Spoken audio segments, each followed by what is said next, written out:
आप समान भाव से देखें दोनों को। तृप्तिकरण का जो आपको नया नशा चला है, इससे अच्छा शराब पी लो, भांग खा लो, अफीम खा लो। ये तृप्तिकरण भी कोई है ऐसी चीज जिसको अपनी एडिक्शन बना लो और खत्म ही नहीं होती। वो जूते मारते आप तृप्ति करते हो, जूते मारते हो और तृप्ति करते हो। ये देख के भी तो मन खून खौलता है ना हमारा। बिल्कुल आप ठीक कह रहे हैं। इस बात को समझना चाहिए, अपने कोर वोटर की मानसिकता को समझना चाहिए।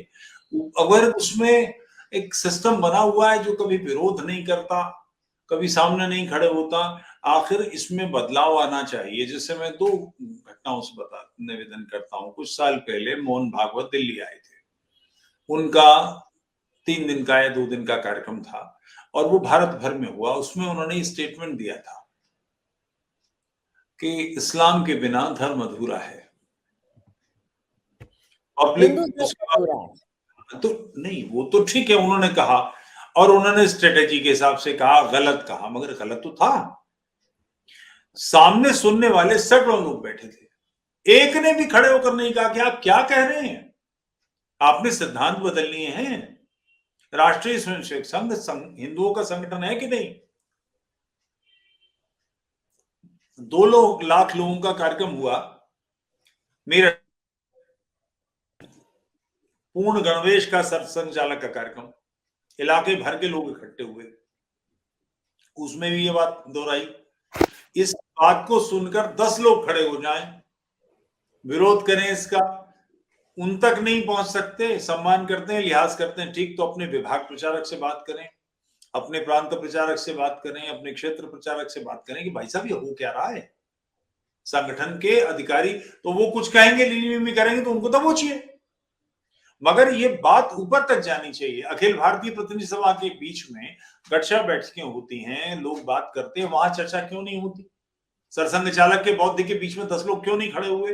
हिंदुवादी हैं, खाटी राष्ट्रीय स्वयंसेवक संघ के वो लोग हैं वहां जो क्रीम है, अब वो ही नहीं बोलेगी तो सरसंघ चालक को तो लगेगा कि वो कुछ भी कह सकते हैं। हमारे लिए कि सरसंघ चालक अवध है, उस पर कोई उंगली नहीं उठती, कुछ नहीं कहेंगे, ठीक बात, मगर संगठन के सिद्धांतों को उलट देगा तब भी हम बर्दाश्त करेंगे, तब भी कुछ नहीं बोलेंगे। अब नहीं बोलेंगे तो उसका परिणाम भुगतो। नहीं, पर तुफेल जी, आज के दिन ये छोटी बैठकें सिर्फ फीडबैक के लिए नहीं है, सोशल मीडिया है। और सोशल मीडिया पे इनको रसूल सेवा संघ कहा जा रहा है, इनको नहीं मालूम। इनको क्या क्या सुनना पड़ रहा है, इनको ये नहीं मालूम।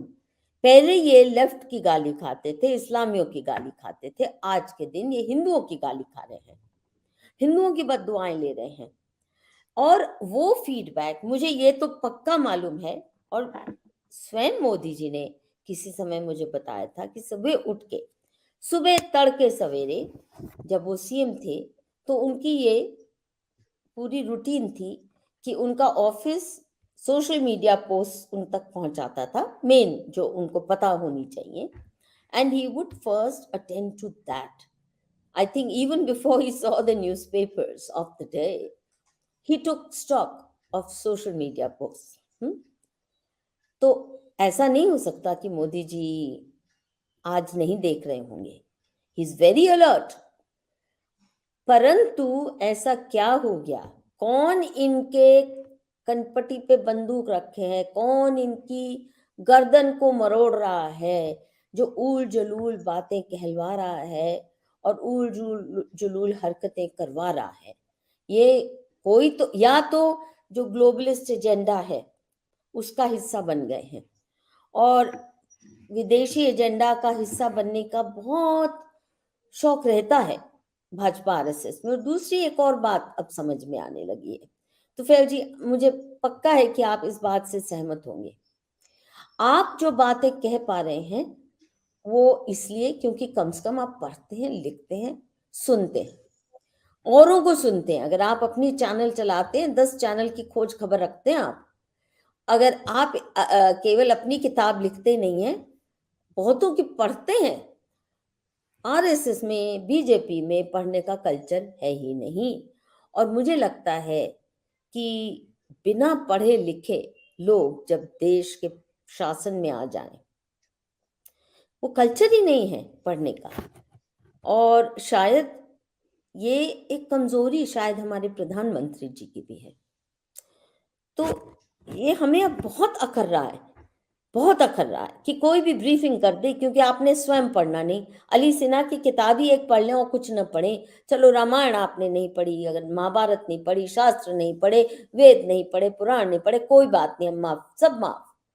अरे इस्लाम तो पढ़ लो, ईसाई धर्म की असलियत तो पहचान लो, उसका क्या इतिहास है, कितना बर्बर इतिहास है, क्या एजेंडा है।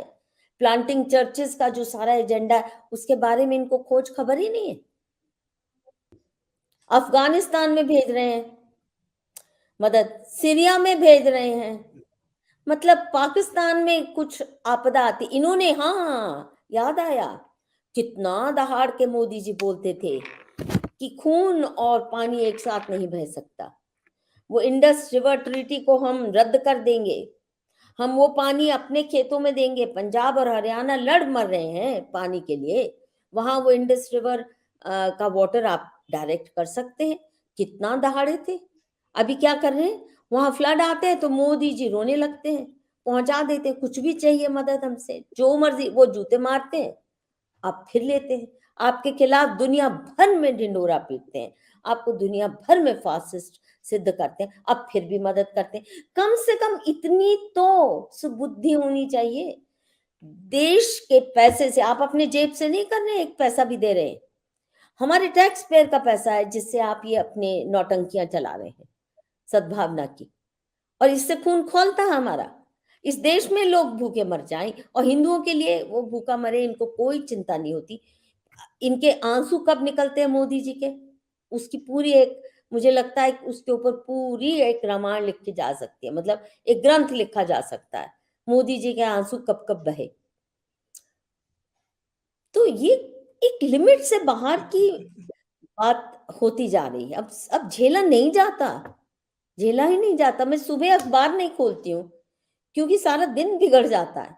फिर देखती हूँ ऐसा कोई समय अखबार खोलूं या न्यूज़ देखूं, टीवी देखने से भी मन खौफ करता है कि आज फिर एक कोई नया फसाद ऐसा होगा जिससे मन बिल्कुल उदास और उदासीन हो जाएगा।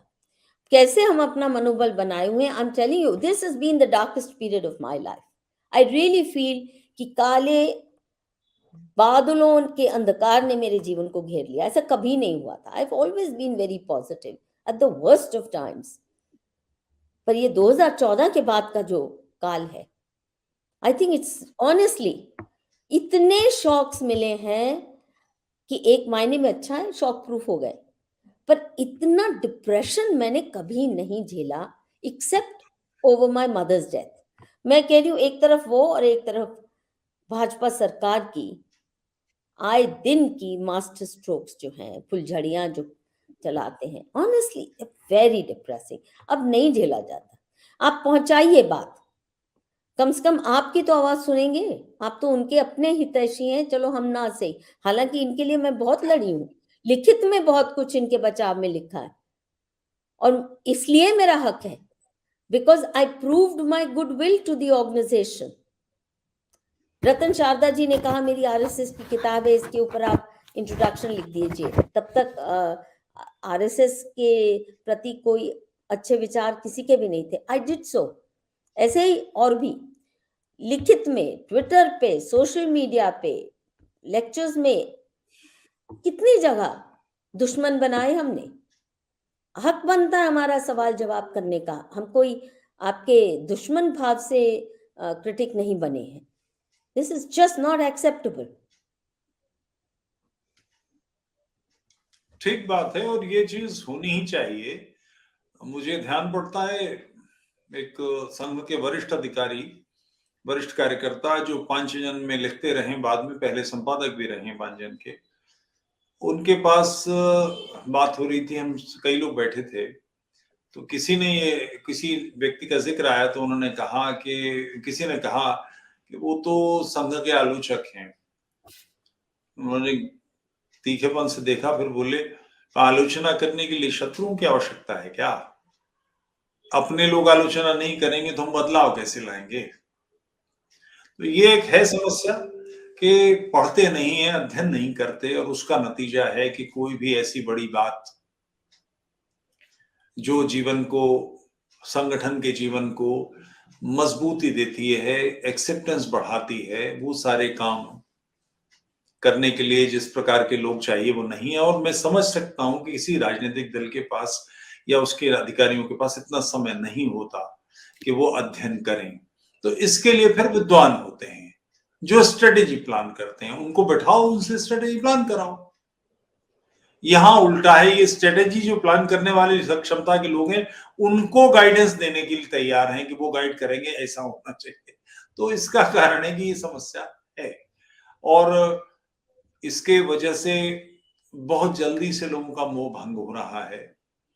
ये नहीं होना चाहिए, इसलिए कि हिंदू विचार की रक्षण की एकमात्र सांगठनिक जो व्यवस्था है वो राष्ट्रीय स्वयंसेवक संघ है।